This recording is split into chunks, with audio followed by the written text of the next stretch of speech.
देखो, कल तक हमने इलेक्ट्रोफिलिक और न्यूक्लियोफिलिक सब्स्टिट्यूशन के बारे में थोड़ा बताया था। यदि किसी बेंजीन रिंग के साथ कोई डोनर लगा रहता है तो वह डोनर बेंजीन रिंग के ऑर्थो और पारा पोजीशन पर नेगेटिव चार्ज डेवलप कराता है, नेगेटिव चार्ज। लेकिन यदि किसी बेंजीन रिंग के साथ कोई एक्सेप्टर लगा रहता है तो वह एक्सेप्टर बेंजीन रिंग के ऑर्थो और पारा पे ही पॉजिटिव चार्ज डेवलप कराता है। डोनर ऑर्थो पारा पे नेगेटिव चार्ज डेवलप कराता है तो एक्सेप्टर ऑर्थो और पारा पोजीशन पर पॉजिटिव चार्ज डेवलप कराता है। उसके हिसाब से हमने देखा था इलेक्ट्रोफाइल कहाँ अटैक करेगा, न्यूक्लियोफाइल कहाँ अटैक करेगा, किस समय कैसा अटैकिंग होगा, वो हमने आपको बताया। लेकिन आज का जो क्लास है वो क्लास 2 नंबर के लिए क्लास है। आपके बोर्ड एग्ज़ाम के पॉइंट ऑफ व्यू से हम बोल रहा हूँ, 2 नंबर यहाँ से रहते हैं। आप देखे होंगे एसिडिक स्ट्रेंथ और बेसिक स्ट्रेंथ का क्वेश्चन अल्टरनेट क्वेश्चन पूछा गया है। कार्बोक्सिलिक एसिड का एसिडिक स्ट्रेंथ और एमीन्स का बेसिक स्ट्रेंथ थोड़ा उल्टावें क्वेश्चन बैंक को देखें, आपको महसूस होगा कितनी बार उस क्वेश्चन को पूछे गए हैं। तो ऐसा नहीं कि हम जो क्वेश्चन पूछा है उसी क्वेश्चन को हम डील करूँगा। जो मेरा कॉन्सेप्ट है, एक कॉन्सेप्ट हम सीखेंगे, उस कॉन्सेप्ट के ज़रिए हम किसी भी टाइप के एसिड और किसी भी टाइप के बेस का बेसिक स्ट्रेंथ कैलकुलेट करेंगे। हमको एक कॉन्सेप्ट सीखना है, क्वेश्चन आया ना आया उससे आपके एग्ज़ाम से हमको लेना देना नहीं है। हमको पढ़ाने से मतलब रहता है, हम पढ़ाएंगे। लिखो हेडिंग, लिखो compare acidic strength, compare acidic strength, acidic strength, compare acidic strength. और एसिडिक स्ट्रेंथ को बार बार हम शॉर्ट में AS लिखा करेंगे। कैसे हम लोग एसिड का एसिडिक स्ट्रेंथ कंपेयर करेंगे, तुलना करेंगे। आपको कभी 2 एसिड देगा, कभी 3 एसिड देगा, कभी 4 एसिड देगा, बोलेगा बताइए किस एसिड का एसिडिक स्ट्रेंथ ज़्यादा है या किस एसिड का एसिडिक स्ट्रेंथ कम है। इस तरह के आपसे पूछे जाएंगे। हो सकता आपका रीजनेबल क्वेश्चन भी बना ले, why this most acidic as compare to this, इसकी एसिडिक स्ट्रेंथ इसके एसिडिक स्ट्रेंथ से ज़्यादा है या कम है, क्यों, रीजन। देखो, जब भी आप किसी भी एसिड का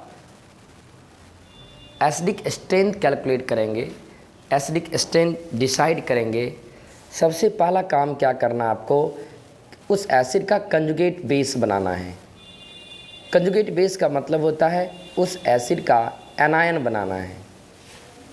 एसिड का कंजुगेट बेस बनाना है, या एसिड के कंजुगेट बेस का ही दूसरा नाम होता है एनायन, और एनायन का ही दूसरा नाम होता है नेगेटिव आयन।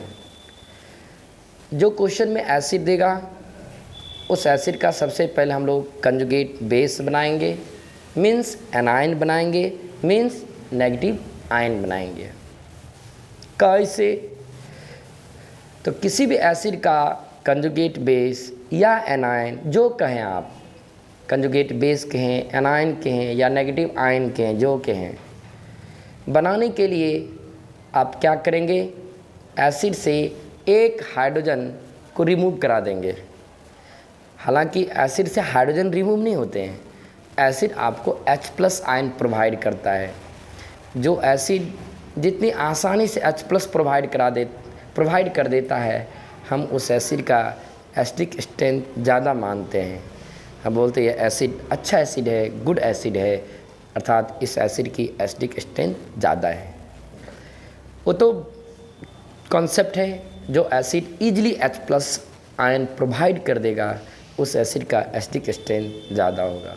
आखिर वो हमें पता कैसे चलेगा कौन एसिड हमें ईजिली H+ आयन देगा, कौन एसिड हमें डिफ़िकल्टी से H+ आयन देगा। हाँ, ये बात तो जानते हैं, जो एसिड जितनी आसानी से H+ को रिलीज कर देगा हम बोलेंगे उस एसिड का एसिडिक स्ट्रेंथ ज़्यादा है।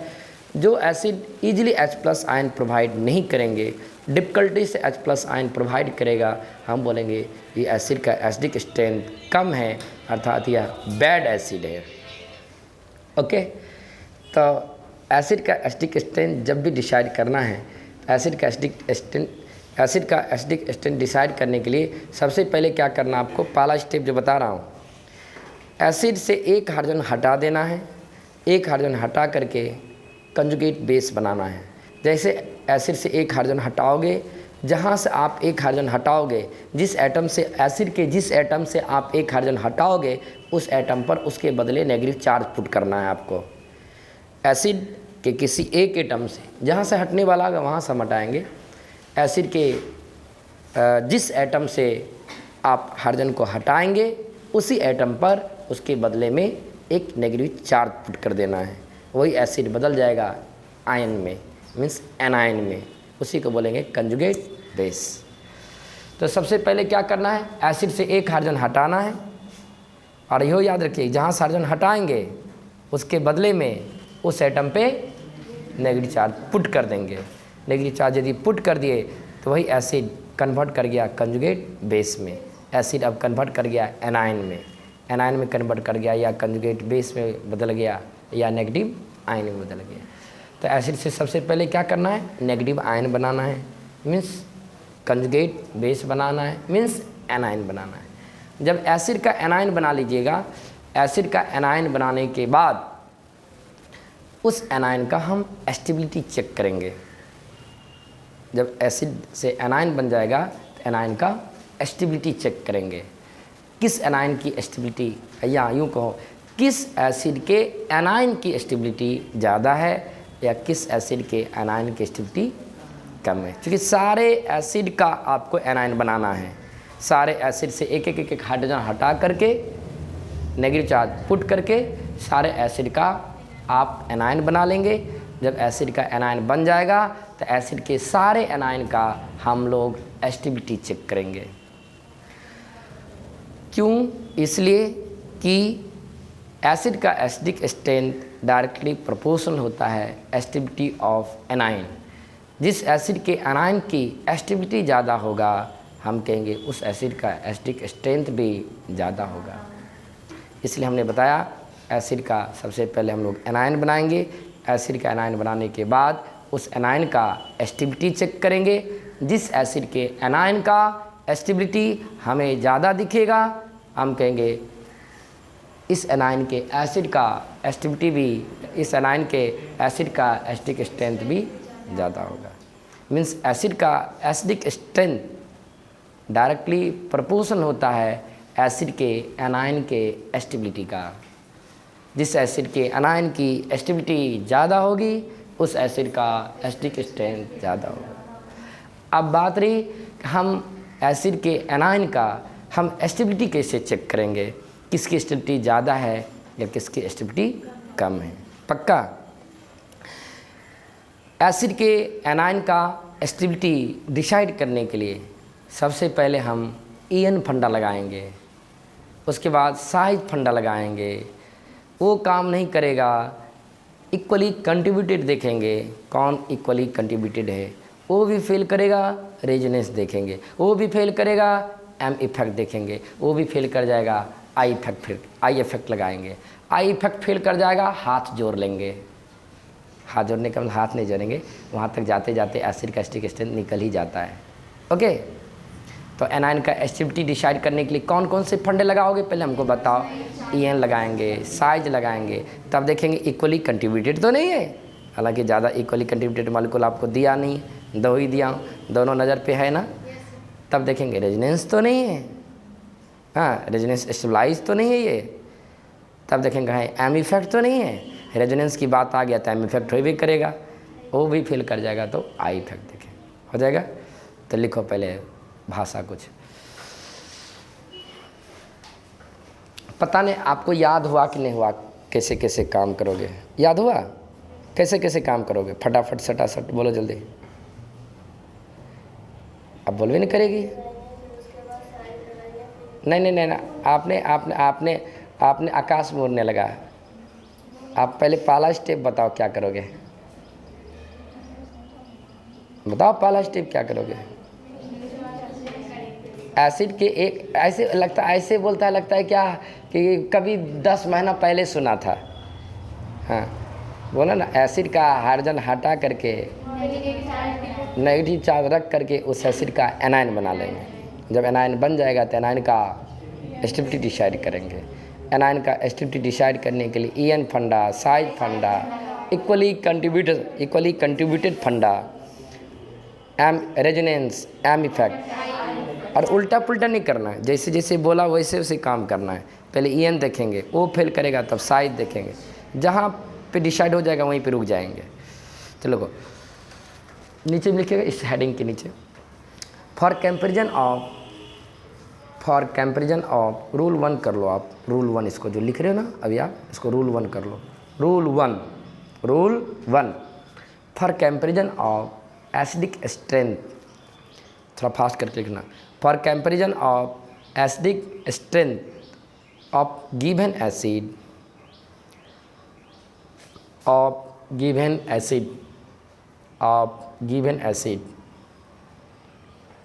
first of all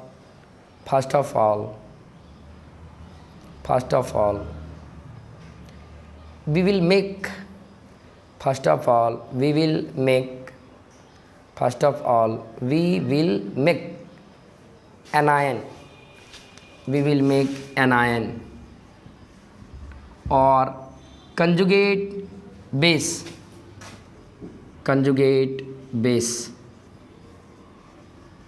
एक के नाम है एनायन को, कंजुगेट बेस को और नेगेटिव आयन।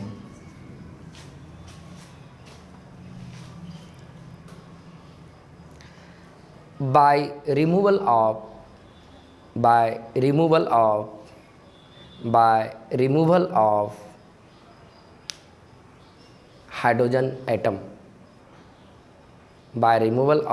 हाइड्रोजन एटम, और H+ ion, by removal of hydrogen atom और H+ ion. Rule 2, after formation of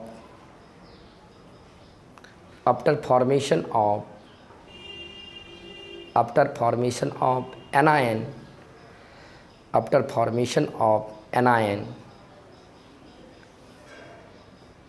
anion का और 2 नाम है, हम लिखाऊं कि समझ लोगे? आफ्टर फॉर्मेशन ऑफ एनायन और कंजुगेट, लिख लो। आफ्टर फॉर्मेशन ऑफ एनायन और कंजुगेट बेस और negative ion, after formation of anion और कंजुगेट बेस और negative ion, we will check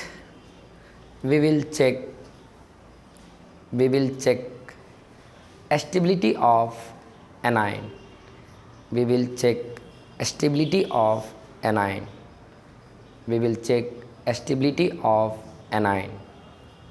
of a given acid. We will check stability of anion of given acid. Because acidic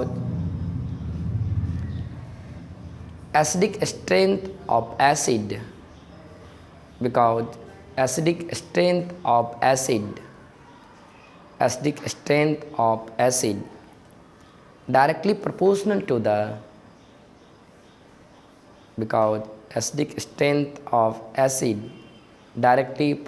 to the stability of anion, directly proportional to the stability of anion.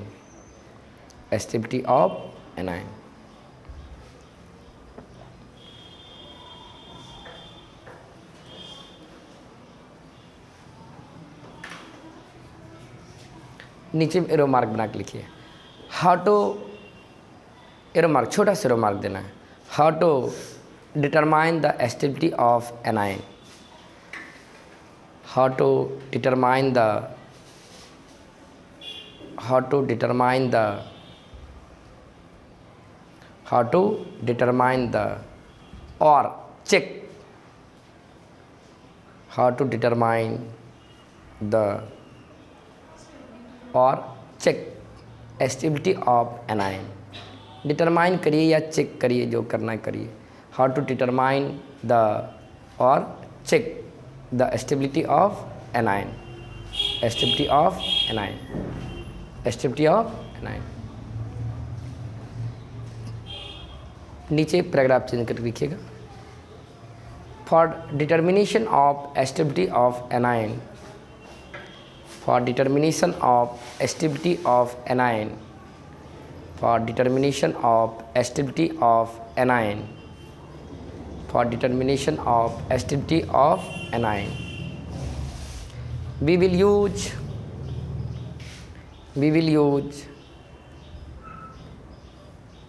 given below concept.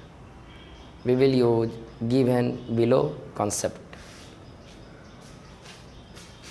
तो नीचे में लिखिए.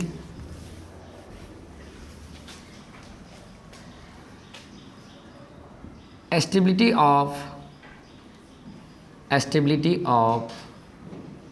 anion.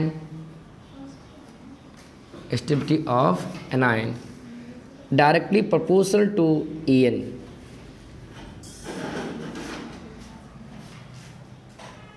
इधर ऐसा लिखना कि थोड़ा सा जगह भी बचे. हम लिख देता हूँ.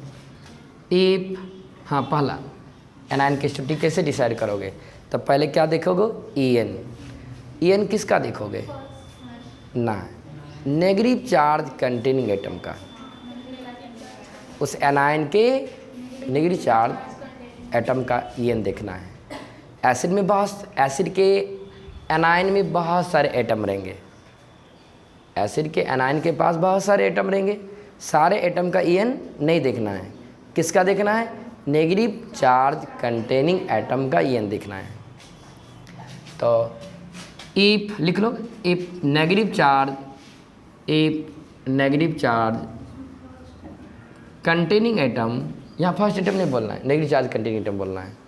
If negative charge containing atom belonging to same period,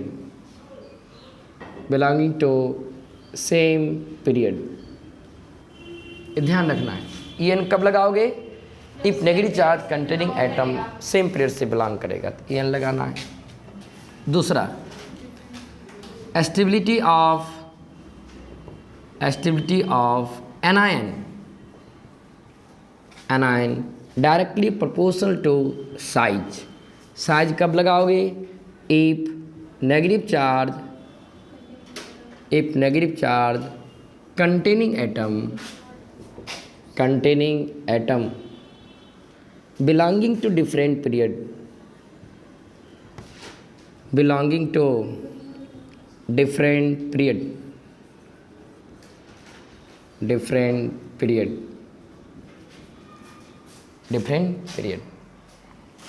तीसरा, stability of anion directly proportional to the equally contributed molecule. Equally contributed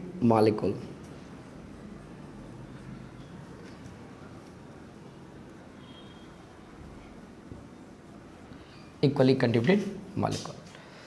Next, fourth, stability of anion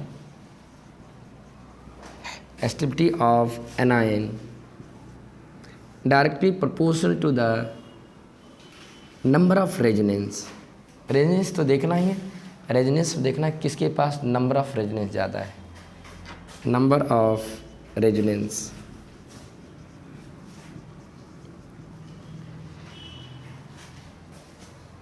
fifth, stability of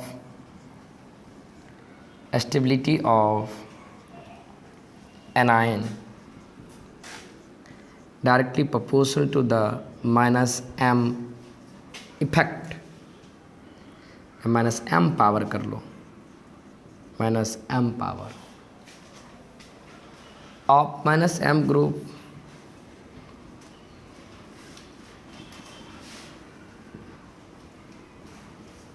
minus m group के minus m power पे depend करेगा।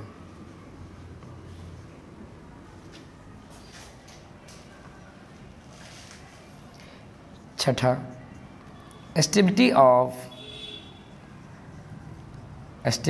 Of anion inversely proportional to the plus m power of plus m group, plus m power of plus m group,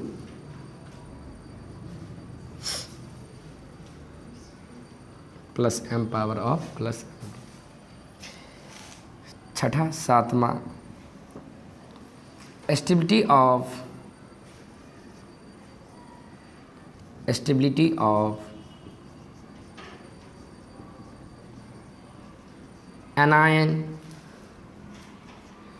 directly proportional to the minus I power of minus I group।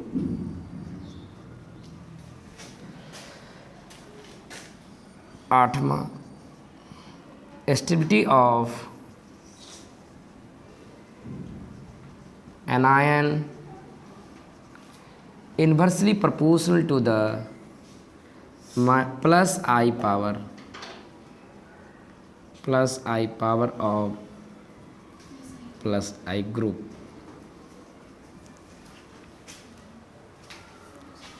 Okay,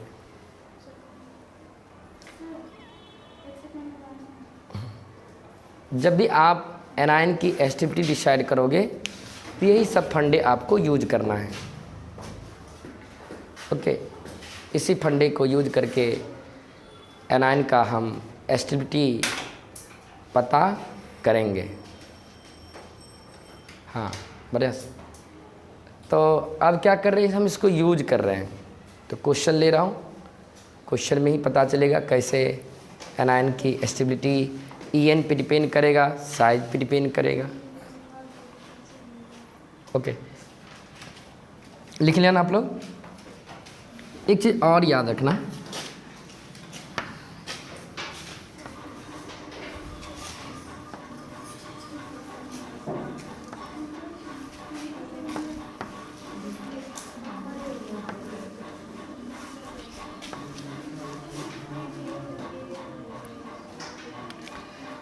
stability of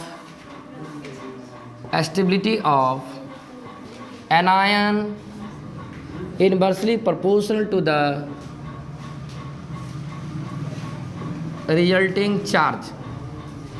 resulting charge को हम short में QR लिखा करेंगे।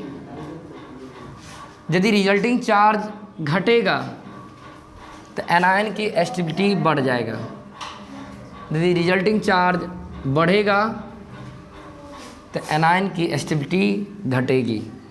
इसको भी आप लिख लो। Anion की स्टेबिलिटी हम रिजल्टिंग चार्ज से भी डिसाइड करेंगे।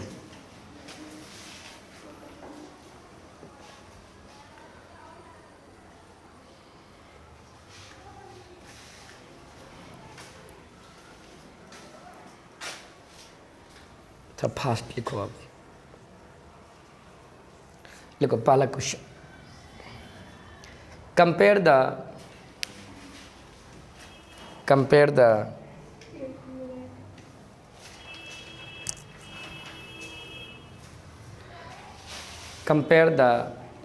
acidic strength of given acid।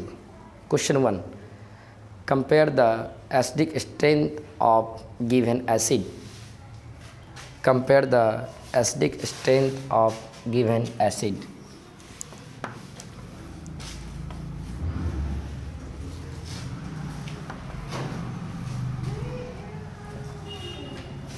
तो नीचे में लिखिए, क्वेश्चन के नीचे में CH4 NH3 H2O HF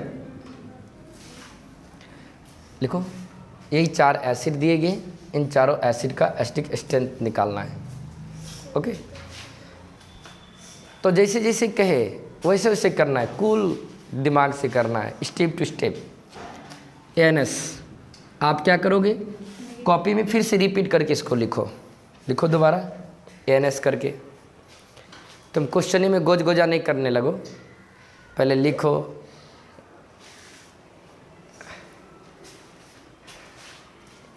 ANS करके लिखो इज्जत से, ANS फिर से रिपीट करिए। हो गया, लिख लिया चारों। सबसे पहले क्या करना है, कंजुगेट बेस बनाना है इनका। कंजुगेट बेस बनाने के लिए क्या करेंगे, एक हाइड्रोजन को रिमूव करा देंगे। कितने हाइड्रोजन है, 4, एक हटाओगे CH3। जो एक हाइड्रोजन हट रहा है ना, वो कार्बन एटम से हट रहा है, तो कार्बन एटम पे कैसा चार्ज दोगे, इसका भी कंजुगेट बेस बनाएंगे NH2। इसका भी कंजुगेट बेस बनाएंगे, ऑक्सीजन पे -4 देना है, इसका भी कंजुगेट बेस बनाओगे F में। यही नेगेटिव चार्ज है, यही नेगेटिव आयन है या एनायन है। सबसे पहले एसिड से एक हाइड्रोजन हटा करके एनायन बना लेते हैं। जब एनायन बन जाता है तब हम रुक करके एनायन का स्टेबिलिटी पता करते हैं। इन चारों एनायन में किस एनायन की स्टेबिलिटी ज़्यादा है, किस एनायन की स्टेबिलिटी कम है। ध्यान दो, कॉन्सेप्ट लगाओ, लिखने से कुछ नहीं होगा, वो जो लिखा उसको यूज भी करने के लिए आना चाहिए, कैसे यूज किया जाता है। एनायन की स्टेबिलिटी डिसाइड करने के लिए सबसे पहले EN फंडा लगाएंगे। यदि EN फंडा लगेगा तो तो एनायन की स्टेबिलिटी डिसाइड करने के लिए हम सबसे पहले ये देखेंगे कि negative charge containing atom, negative charge same period से बिलोंग कर रहा है या, पहला यही काम करना है। जैसे एनायन की स्टेबिलिटी डिसाइड करना शुरू करोगे, आपका नज़र जाना चाहिए नेगेटिव चार्ज कंटेनिंग एटम पे। नेगेटिव चार्ज कंटेनिंग एटम के बारे में सोचिएगा कि negative charge containing atom same period से बिलोंग कर रहा है या डिफरेंट पीरियड से। बताओ, सेम पीरियड से बिलोंग कर रहे हैं, डिफरेंट पीरियड से बिलोंग, सेम पीरियड से सारे बिलोंग कर रहे हैं। नहीं, सेकेंड पीरियड है, बोरॉन, नाइट्रोजन, ऑक्सीजन, फ्लोरीन नहीं पता है। सेम पीरियड में कम से कम सेकेंड पीरियड का एटम सारा नाम याद रखो, कौन कौन, boron, carbon, nitrogen, oxygen, fluorine, ये सब सेम पीरियड का होता है। EN याद है सबका, EN किसका ज़्यादा, किसका EN कम। बोरॉन कार्बन में किसका EN ज़्यादा है, कार्बन का। कार्बन से ज़्यादा EN नाइट्रोजन का। लेफ्ट टू राइट जाते हो तो EN बढ़ता है। नेगेटिव चार्ज कंटेनिंग एटम को चेक किया, बताइए negative charge containing atom same period से बिलोंग कर रहा है, डिफरेंट पीरियड से बिलोंग कर रहा है। EN फंडा लगा लेंगे। नहीं तो जिसका EN ज़्यादा उसकी स्टेबिलिटी भी ज़्यादा। तो एनायन की स्टेबिलिटी देखो ना, पहले कॉन्सेप्ट पे काम हो गया कि अब साइज, रेजोनेंस, इक्वली वगैरह वगैरह देखने की ज़रूरत है। जहाँ पे स्टेबिलिटी डिसाइड होगा वहीं पर रुक जाना है ना। एनायन की स्टेबिलिटी चेक किया, तो अभी कौन सा फंडा आपको अभी कौन मदद कर दिया, EN मदद किया एनायन का स्टेबिलिटी डिसाइड करने में, क्योंकि सेम पीरियड से बिलोंग कर रहा है। सेम पीरियड तो क्या लगा लोगे, EN को कैसे लगाओगे, डायरेक्टली या इन्वर्सली, डायरेक्टली। जिसका EN ज़्यादा, stability of anion, stability of anion. तो सबसे ज़्यादा कौन सा एनायन स्टेबल है, फ्लोराइड आयन सबसे ज़्यादा स्टेबल है। उससे कम स्टेबल OH, उससे कम स्टेबल NH, उससे कम CH3। एनायन की स्टेबिलिटी ऑर्डर आपने लिखा। देखो, जो एनायन के स्टेबिलिटी का ऑर्डर होगा वही ऑर्डर एसिडिक स्ट्रेंथ का भी होगा। किसका होगा, क्योंकि acidic strength directly proportional two of anion. जो एनायन की स्टेबिलिटी ऑर्डर लिखोगे वही एसिडिक स्ट्रेंथ का। तो बताओ सबसे ज़्यादा कौन एसिडिक है, नहीं एसिडिक बोलो। यदि फ्लोराइड आयन सबसे ज़्यादा स्टेबल है तो उसका उस एसिड का एसिडिक स्ट्रेंथ ज़्यादा होगा। तो HF का एसिडिक स्ट्रेंथ क्या है, ज़्यादा है। क्योंकि HF के एनायन का एसिडिटी सबसे ज़्यादा है, इसलिए HF का एसिडिक स्ट्रेंथ HF। उससे कम कौन रहेगा? H2। उससे कम NH3। उससे कम ओके। फटाफट स्पीड में 12-15 क्वेश्चन करना है, समय लगेगा, इसे थोड़ा जल्दी जल्दी छापो। अभी EN मदद कर दिया आपको।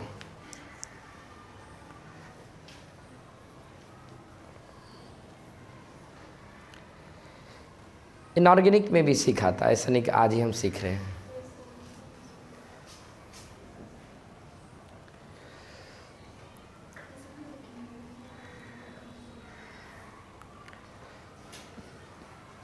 था स्पीड में।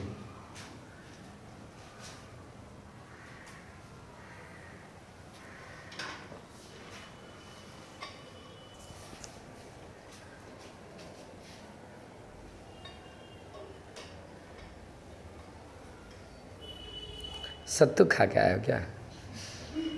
जल्द जल्द लिखो, जल्दी लिखो।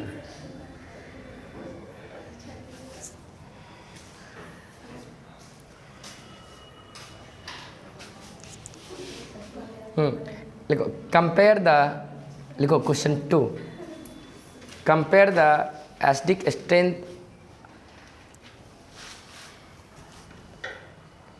दिमाग को सुस्त करोगे तो हाथ कहाँ से स्पीड चलेगा। Question number 2, compare the acidic strength of given acid. Compare the acidic strength of given acid. Given acid.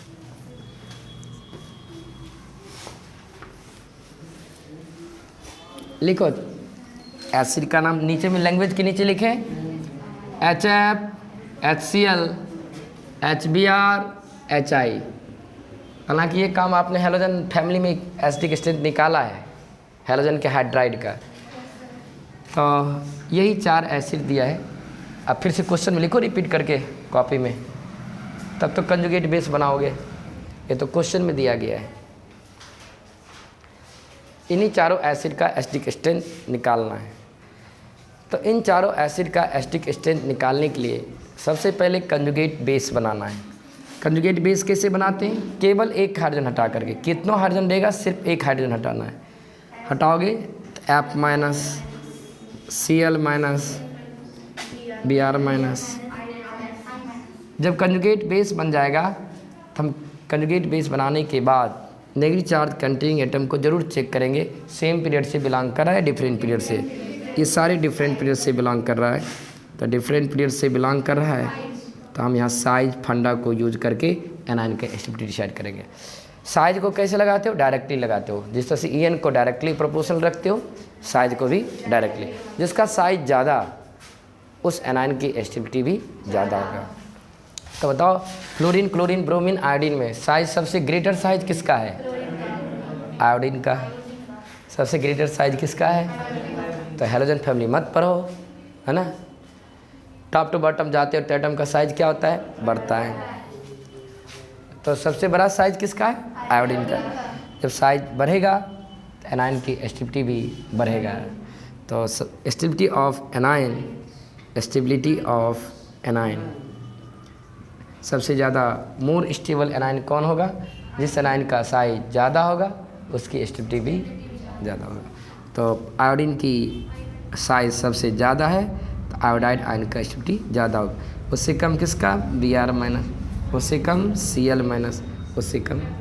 जो ऑर्डर एसिडिक स्ट्रेंथ का आया है वही ऑर्डर आप एसिडिक स्ट्रेंथ का लिखो।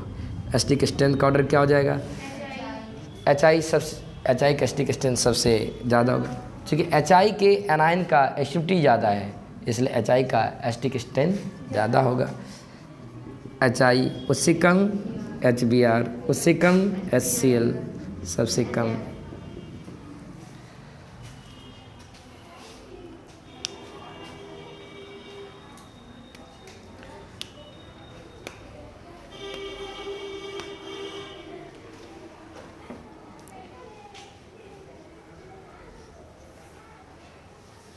Next question number 3,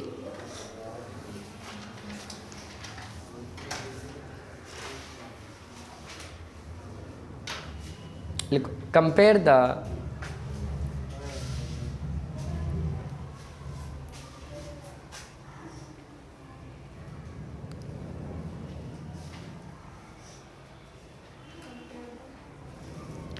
acidic strength, compare the acidic strength, compare the acidic strength between formic acid, between formic acid, between formic acid, इसी का दूसरा नाम है methanoic acid, myth ANOIC. Compare the acidic strength between formic acid, बगल में लिख सकते हो methanoic acid, and phenol, and phenol.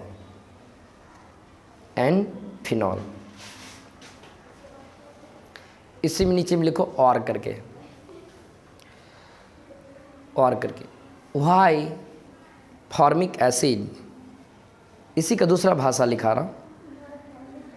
Y formic acid is most acidic, why formic acid is most acidic as compare to phenol, as compare to phenol,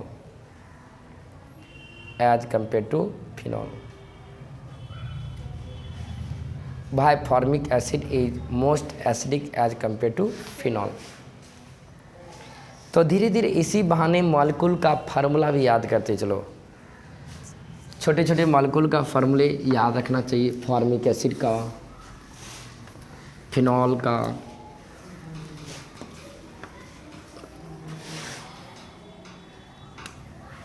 देखो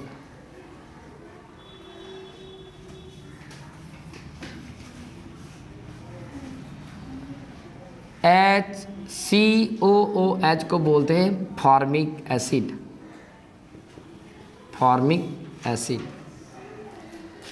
और phenol बोले तो C6H5OH को बोलते हैं फिनॉल. इसी का यदि आप स्ट्रक्चर बनाओगे फिनॉल का, तो फिनॉल का स्ट्रक्चर जानते हो ना, रिंग के साथ OH रहेगा तो क्या बोलेंगे, फिनॉल. ये आपका फिनॉल है. आपको इन दोनों का एसिडिक स्ट्रेंथ डिसाइड करने के लिए कह रहा है. आप इसका भी स्ट्रक्चर फॉर्म आपको लिख ही लो, इसका भी और करके, HCOOH, ये फॉर्मिक एसिड. तो आपके क्वेश्चन में तो फार्मूला तो नहीं दिया था, आपके क्वेश्चन में क्या था, लैंग्वेज. तो लैंग्वेज से तो काम चलेगा नहीं आपका, फार्मूला तो लाना ही पड़ेगा, तभी तो एनायन बनाओगे नहीं. तो अभी धीरे धीरे याद करते चलो फॉर्मिक एसिड का फार्मूला क्या होता है, उसका स्ट्रक्चर फॉर्म क्या है. फॉर्मिक एसिड मीन्स एक कार्बोक्सिलिक एसिड है.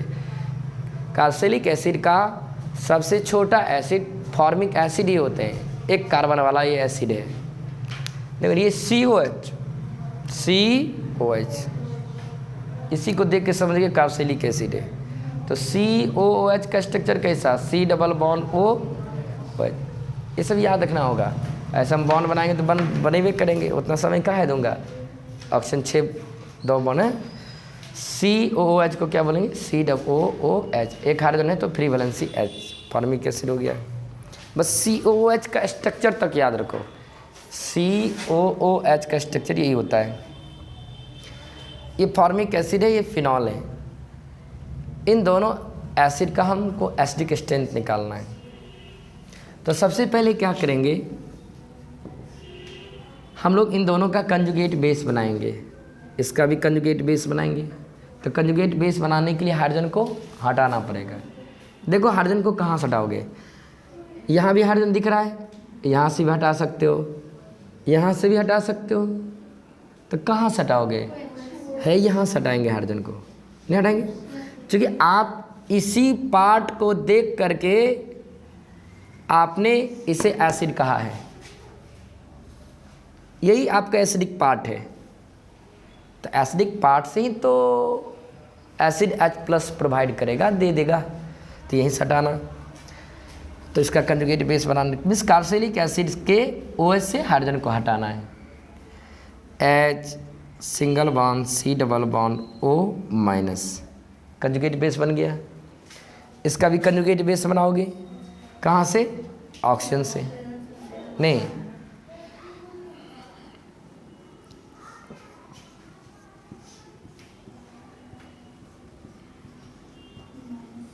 ठीक। तो सर ने घूमना चाहिए, क्वेश्चन नहीं पूछे गए, why formic acid is most acidic as compare to phenol. रुको ना, अभी क्या हुआ है, अभी काम कहाँ हुआ है, अभी तक किस स्टेप की हो ना, एनायन बनाया हो। आप दिमाग लगाओ। एनायन का एसिडिटी डिसाइड करने के लिए सबसे पहले हम लोग क्या करते हैं, आप बताओ? नेगेटिव चार्ज कंटेनिंग एटम को चेक करते हैं। चेक करके तब सोचते हैं ईएन लगाएंगे या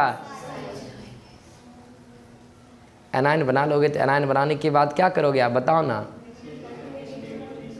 नेगेटिव चार्ज कंटेनिंग एटम को चेक करिएगा। हम बार बार नहीं कहूँगा, चेक करिएगा। एग्जाम हॉल में नहीं कहेंगे चेक करिएगा, आप ही को ना चेक करना होगा। तो क्या करोगे, नेगेटिव चार्ज कंटेनिंग एटम को चेक करना है। क्या चेक करना है? सेम पीरियड से बिलोंग कर रहे हैं। बताओ, ये दोनों सेम पीरियड से बिलोंग कर रहे हैं, डिफरेंट पीरियड से बिलोंग? सेम पीरियड से बिलोंग कर। अब समय नहीं लूँगा अब आपका, ऐसे बोलना, सेम पीरियड कॉमन एटम बोलना। क्या? हाँ, सेम पीरियड तो है ही है, क्योंकि ऑक्सीजन, ये ऑक्सीजन है, सेकेंड पीरियड से बिलोंग करते हैं, ये भी ऑक्सीजन है, तो दोनों के लिए पीरियड क्या हुआ? Second same. सेम पीरियड तो है बट कॉमन एटम है। आपने बोला सेम पीरियड से है, तो क्या लगाओगे? ईएन। हाँ, सेम पीरियड से बिलोंग करे तो क्या लगाओगे? ईएन लगाओगे। ईएन को कैसे लगाओगे, डायरेक्टली या इन्वर्सली? डायरेक्टली का मतलब क्या? जिसका ईएन एनायन की एसिडिटी ज़्यादा।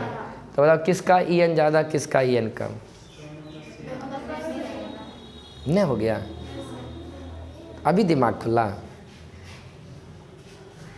नेगेटिव चार्ज कंटिन्यूटी चेक करोगे ना जी, किस पीरियड से बिलोंग कर रहा है? सेम पीरियड से बिलोंग कर रहा है। तो जब जैसे मुंह से निकलेगा सेम पीरियड, तो क्या लगाने के लिए सोचोगे? ईएन। ईएन लगाओगे। जब ईएन लगाने लगेंगे तो आप ईएन लगाते समय क्या देखेंगे, किसका ईएन? तो जब ज़्यादा कम देखने लगोगे ईएन, तो आपको पता चलेगा किसका ईएन ज़्यादा है, किसका ईएन नहीं पता चलेगा। काहे नहीं पता चलेगा? ये भी ऑक्सीजन है, ये भी। अभी ईएन काम कर रहा था आपका, नहीं सेम पीरियड से बिलोंग करता था तो ईएन लग जाता था। तो वहाँ एटम कैसा था? एक ही जैसा था, अलग अलग था, तभी तो बोलते थे इसका ईएन ज़्यादा, इसका ईएन कम। तो आज दिन से एक बात आप याद रख लो, टाइम वेस्ट हमको नहीं करना आप बार बार, है ना। जब सेम पीरियड कॉमन एटम हो जाए, सेम पीरियड है ये है साथ साथ, तो दो स्टेप को स्किप कर देना है तुरंत, ईएन और साइज। यदि मेरा negative charge containing atom same period common atom हो गया, सेम पीरियड, ईएन और साइज लगा करके टाइम वेस्ट नहीं कर लेंगे। जैसे देखेंगे नेगेटिव चार्ज कंटेनिंग एटम है, सेम पीरियड कॉमन एटम हो गया, ईएन साइज तक सोचेंगे हमने, डायरेक्ट उड़ेंगे। कहाँ उड़ेंगे? इक्वली कंट्रीब्यूशन पे जाएंगे। क्या ईएन काम करेगा? आदत बना लो, याद भी रख लो। यदि सेम पीरियड कॉमन एटम होगा, ना ईएन लगाने के लिए सोचेंगे, लग भी नहीं करेंगे तो सोचेंगे क्या? तो यहाँ पे हम कट कट करते जाना, ईएन भी यहाँ फेल होगा, साइज भी यहाँ फेल हो जाएगा। अब क्या लगाओगे? चेक करो कोई इक्वली कंट्रीब्यूटेड है या नहीं है। दुएगो तो दिया हूँ, दुनिया में दुएगो तो लोगे हैं जिसका नाम हम बताया इक्वली कंट्रीब्यूटेड। दुएगो को नहीं याद रख पाओगे। जितने भी कार्बोक्सिलिक एसिड है सारे के सारे इक्वली कंट्रीब्यूटेड। ये इक्वली कंट्रीब्यूटेड है, ये इक्वली कंट्रीब्यूटेड नहीं है। जो इक्वली कंट्रीब्यूटेड मॉलिक्यूल होते हैं उनकी एसिडिटी बहुत ज़्यादा होता है। बढ़िया से लिखेंगे क्या? बढ़िया से लिखूं?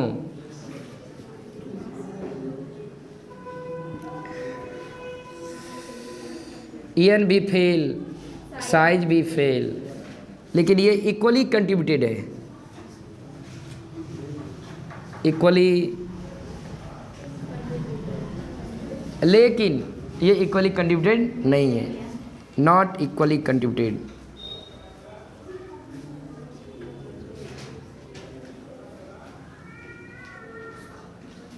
ओके, अब बताओ, एक इक्वली निकल गया, एक यहाँ से आप डिसाइड नहीं कर पाओगे किसका स्टेबिलिटी ज़्यादा है? जो इक्वली कंट्रीब्यूटेड रहते हैं उसकी स्टेबिलिटी, और जो इक्वली कंट्रीब्यूटेड नहीं होते उसके कम।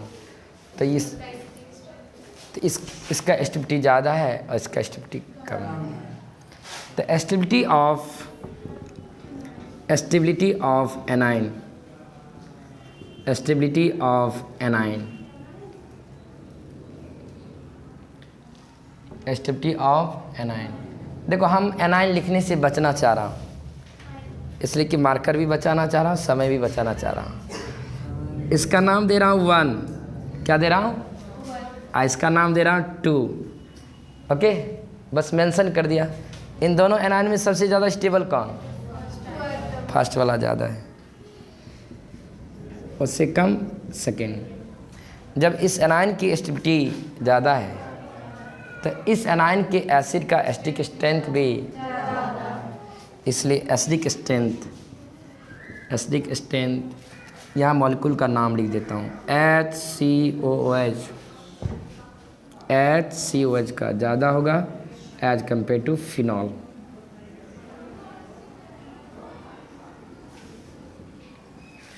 ओके,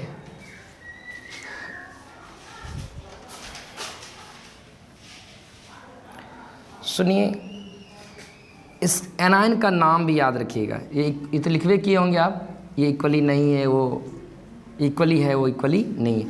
इसका नाम भी थोड़ा याद रखना। इसका नाम है फॉर्मेट आयन। फॉर्मिक एसिड के एनाइन का नाम बोलते हैं फॉर्मेट आयन। फॉर्मेट भी कह सकते हो, नहीं तो फॉर्मेट आयन है, नेगेटिव आयन। देखो, इसका नाम क्या रखना, एक दिन बताया था, रिंग को फिनाइल भी कहते हैं, बेंजाइल के हैं, फिनाइल के हैं, एराइल के हैं। फिनाइल के साथ ऑक्साइड है तो इसका नाम बोलेंगे फिनॉक्साइड आयन। क्या बोलेंगे? तो नाम भी याद कर लो ये सब। इसका नाम क्या है? Phenoxide ion.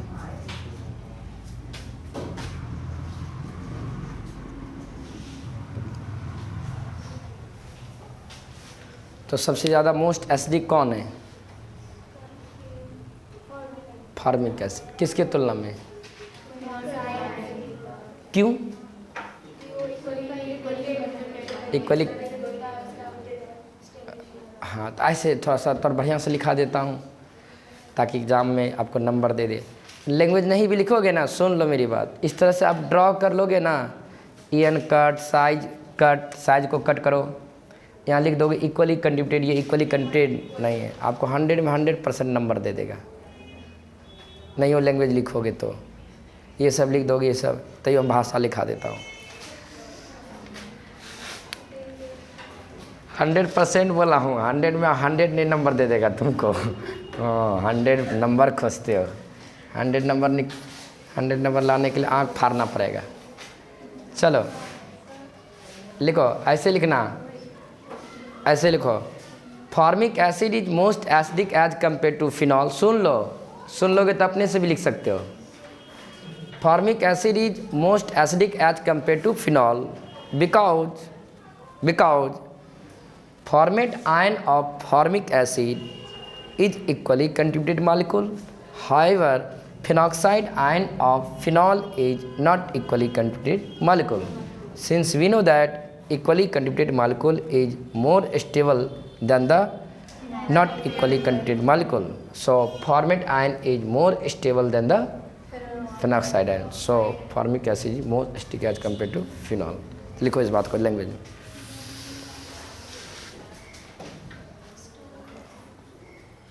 लिखो फॉर्मिक एसिड इज, हाँ नीचे में लैंग्वेज लिख लो, एरो मार्क बना के।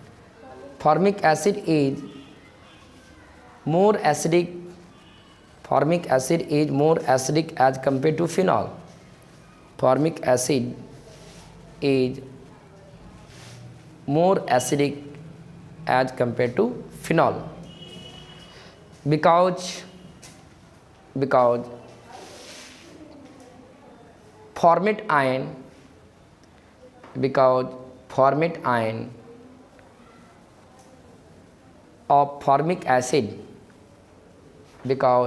format ion of formic acid is equally contributed molecule because format ion of formic acid is equally contributed molecule. However, phenoxide ion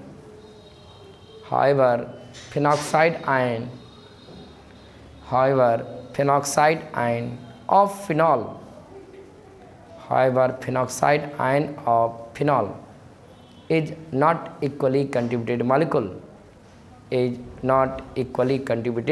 molecule. Full stop. Since we know that equally contributed molecule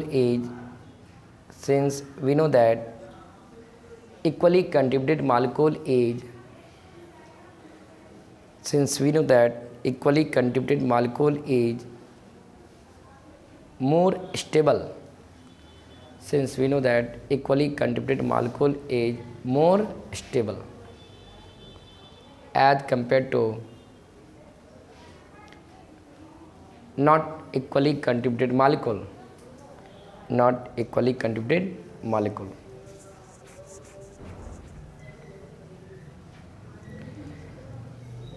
So acidic strength of formic acid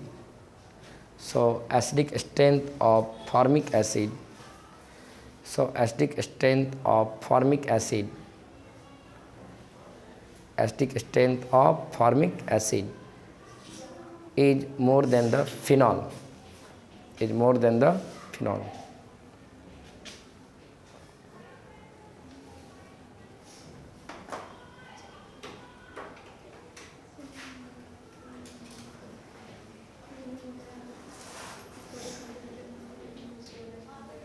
ये बात समझ में आया?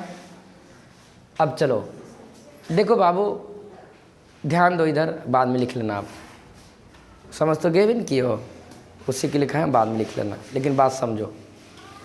ऐसा नहीं कि सिर्फ formic acid का ही एसिडिक स्ट्रेंथ केवल फिनॉल से ज़्यादा होगा।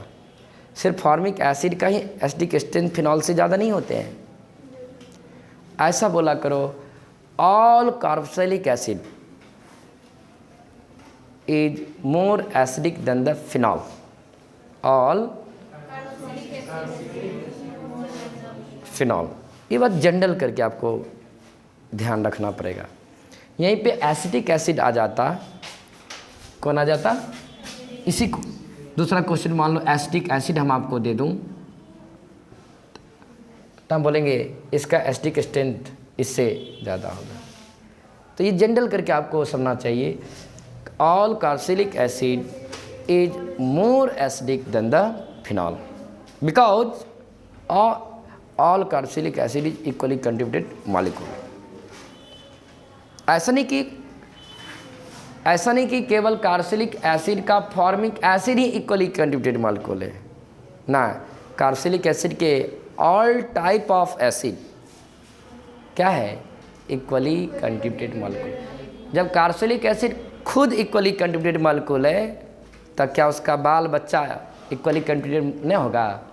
बाल बच्चा का मतलब क्या? उसका जो टाइप्स होगा, अलग अलग मॉलिक्यूल जो होगा कार्बोक्सिलिक एसिड का, वो भी क्या होगा? तो सारे का एसिडिक स्ट्रेंथ फिनॉल से क्या होगा? ज़्यादा होगा। तो एग्जाम हॉल में ये आ गया, मान लो question, why acetic acid is more acidic as compare to phenol. क्या घबरा जाओगे? नहीं घबराना है। यहाँ तक पहुँच जाएंगे। यहाँ तक भी छोड़ दोगे तो काम चल जाएगा।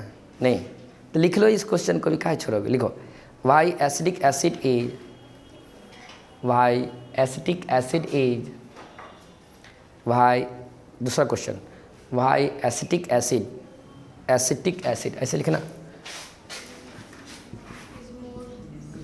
एसिटिक एसिड, एसिटिक एसिड का ये तो कॉमन नाम हुआ एसिटिक एसिड, इसके बगल में लिखो और ethanoic acid, ethanoic acid. Question में एसिटिक एसिड के या इथेनोइक एसिड के, बात बराबर है। इथेनोइक एसिड आईपीएसी नाम होता है इसका, और एसिटिक एसिड कॉमन नाम। वाई एसिटिक एसिड ब्रैकेट में ethanoic acid is more acidic, is more acidic as compare to phenol, as compare to phenol, as compare to phenol. Okay, देखो बच्चों, हम किसी एसिड का एसिटिक स्ट्रेंथ याद नहीं रखेंगे, किसका ज़्यादा है किसका ना, हमको डिसाइड करने के लिए आता है, हम डिसाइड कर लेंगे।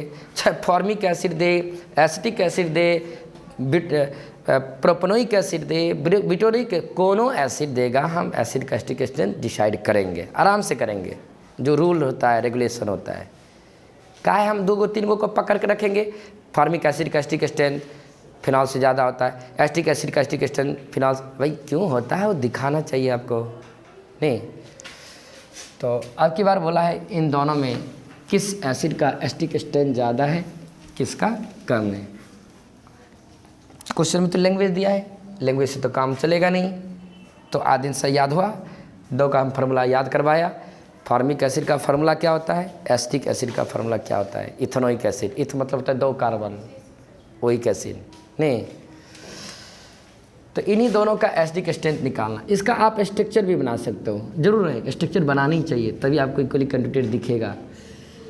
तो CH3 तो रहबे करेगा, सिंगल बॉन्ड, SCOH को आप क्या लिख सकते हो, C डबल बॉन्ड O। ऐसा करता हूँ, इसका नाम, इसका नंबर सिस्टम करता हूँ, ये 1 है, ये 2 है, हम बार बार मॉलिक्यूल नहीं लिखेंगे, 1 2 लिखेंगे ऑर्डर में। इसी का नाम क्या है, एसिटिक एसिड।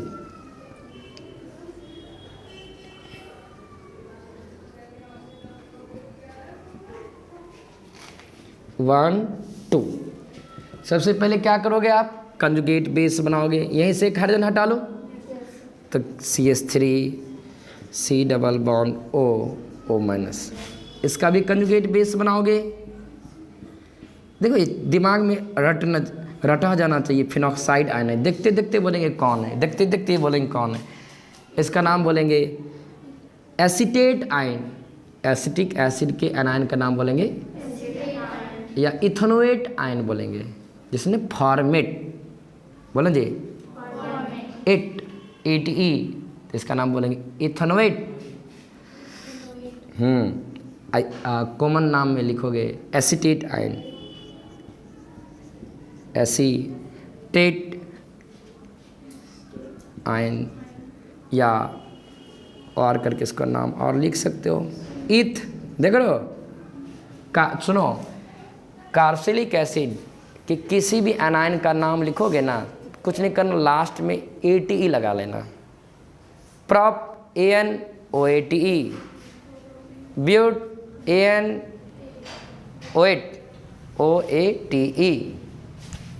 तो इसका नाम क्या लिखोगे, eth ANOATE, OATE, ethanoate, okay, butanate, propanoate, pent ANOATE, pentanoate, hexanoate, like that. तो देखो अब तो अभी आपने क्या बनाया, इसका नाम फिनॉक्साइड आयन है।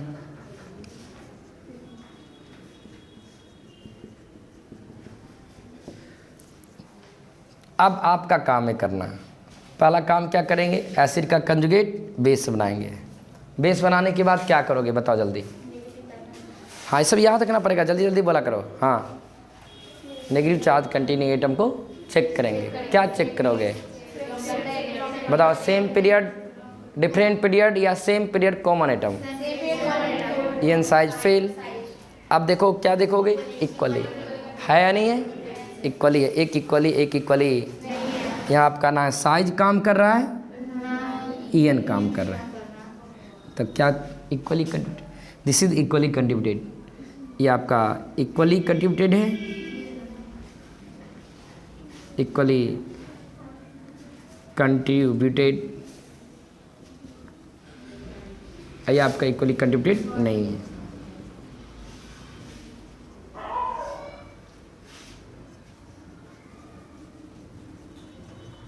अब बताओ किसकी एस्टिविटी ज़्यादा है, इसका नामकरण कर लो, इसका नाम दे दो 1, इसका नाम है क्या 2, तो एनाइन की acidity of alkyne, acidity of alkyne, acidity of A9.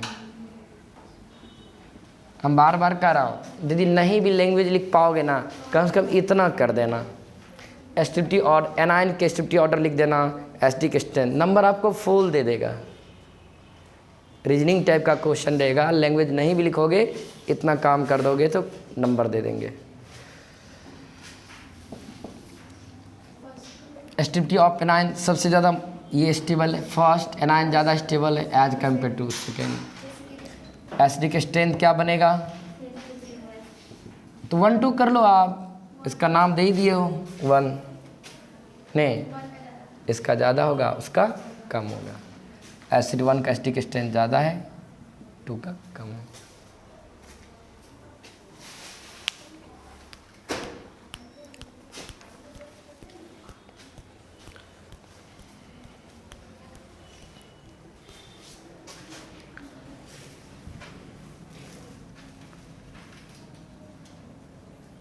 हो गया,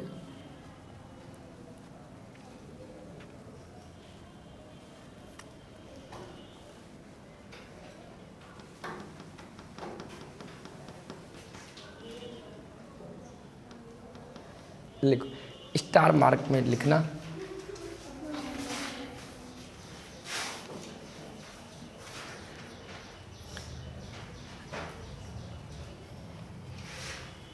एसिडिक स्ट्रेंथ ऑफ 3 स्टार लगाना। यहाँ तक लिख लिया आप, जल्दी लिखो।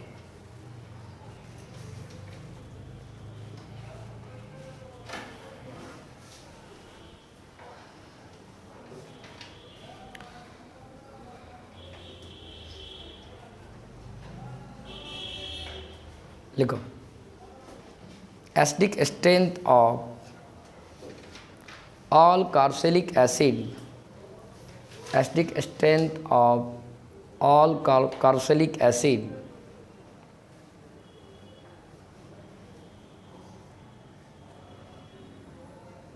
acidic strength of all carboxylic acid more than the phenol, more than the phenol, more than the phenol, more than the phenol।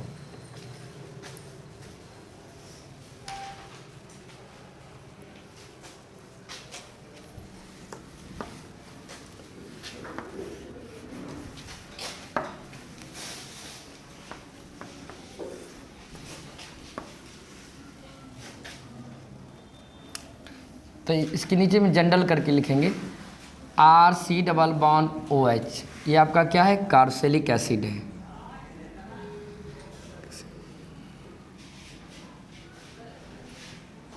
Carboxylic acid, और ये आपका क्या है, फिनॉल है।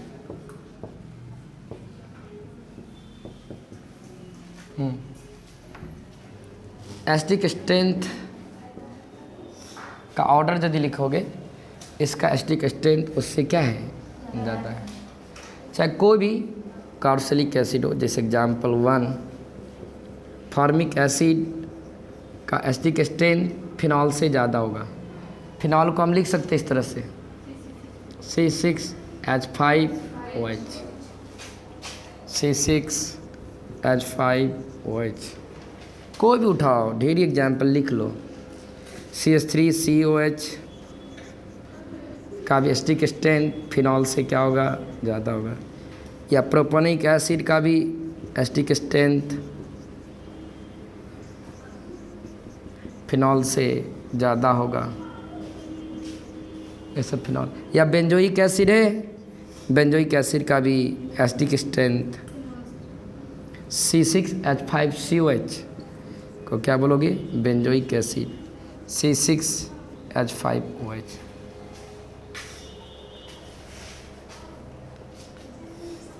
कुछ नहीं करना प्लीज़, आप एसटीपी ऑर्डर डिसाइड करना।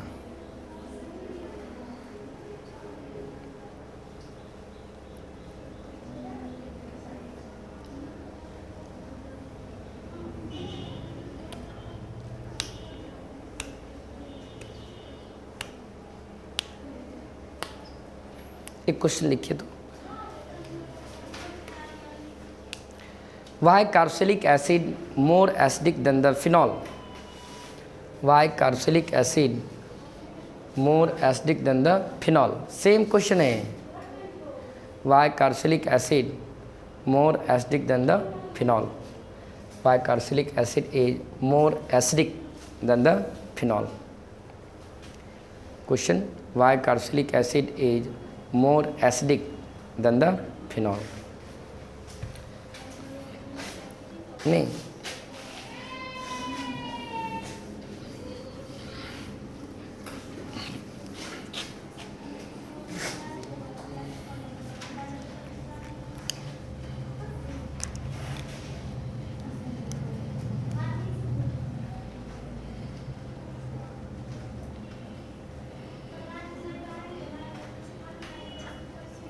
क्वेश्चन में तो लैंग्वेज दिया है, कार्बोक्सिलिक एसिड का एसिडिक स्ट्रेंथ फिनॉल से ज़्यादा होता है, क्यों? तो क्या लैंग्वेज से आप तीर मार लोगे ना? जब लैंग्वेज दे तो तुरंत क्या करिए, उसका फार्मूला तैयार करिए। कार्बोक्सिलिक एसिड यही है, हम गलत बोलता हूँ क्या जी, हंसते हो? तो ये क्या आपका कार्बोक्सिलिक एसिड है, कार्बोक्सिलिक एसिड, ये आपका क्या है, फिनॉल। वो कहा क्यों, तो हम देखेंगे, उसके कहने से होगा ज़्यादा होता है तो हम ज़्यादा मानेंगे, हम खुद चेक करेंगे सही में ज़्यादा होता या नहीं होता। तो सबसे पहले क्या करिए, कंजुगेट बेस बनाइए, RC double bond OO minus, इसका भी कंजुगेट बेस बना लेंगे।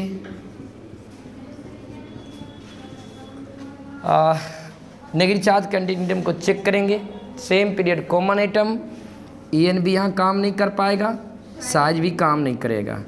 अब देखिए इक्वली कंट्रीब्यूटेड, ये आपका इक्वली, इतना ही इक्वली कंट्रीब्यूटेड है, whole molecule equally contributed molecule कहलाते हैं। ये क्या है, इक्वली, इतना लिख दोगे ना काम हो गया, नहीं भी लैंग्वेज लिखे चलेगा। इक्वली,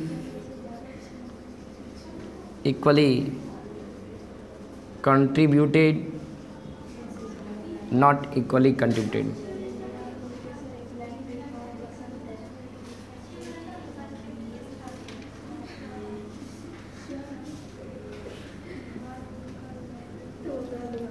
तो नाम थोड़ा दे दो, इसका नंबर 1 नाम रख दो, ये आपका ये नंबर 2 है, तो उसके एनायन का भी नंबर 1 नाम 2। Stability of anion, stability of anion, stability of anion सबसे ज़्यादा 1 का ज़्यादा होगा, उससे कम 2 का। एसिडिक स्ट्रेंथ, इसलिए कार्बोक्सिलिक एसिड का मीन्स कार्बोक्सिलिक एसिड बोलो तो 1 का ज़्यादा होगा, 2 का कम होगा।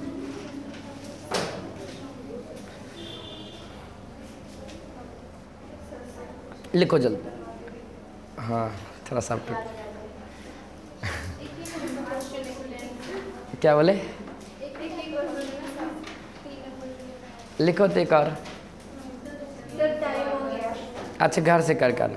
कंपेयर द एसिडिक स्ट्रेंथ, हाँ compare the acidic strength, compare the acidic strength, acidic, हाँ कंपेयर द एसिडिक स्ट्रेंथ,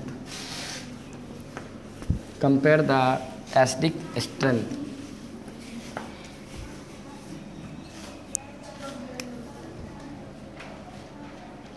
इस तरह से लिखना, नीचे उतर जाना, हाँ HCOOH,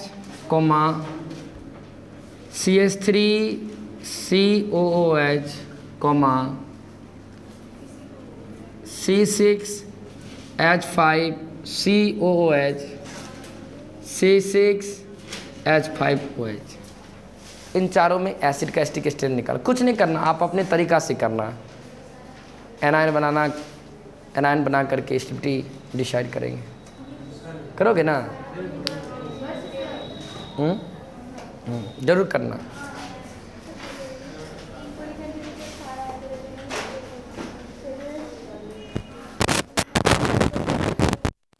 हम देखते देखते बोलेंगे और तुमको भी आदत पड़ना चाहिए देखते देखते।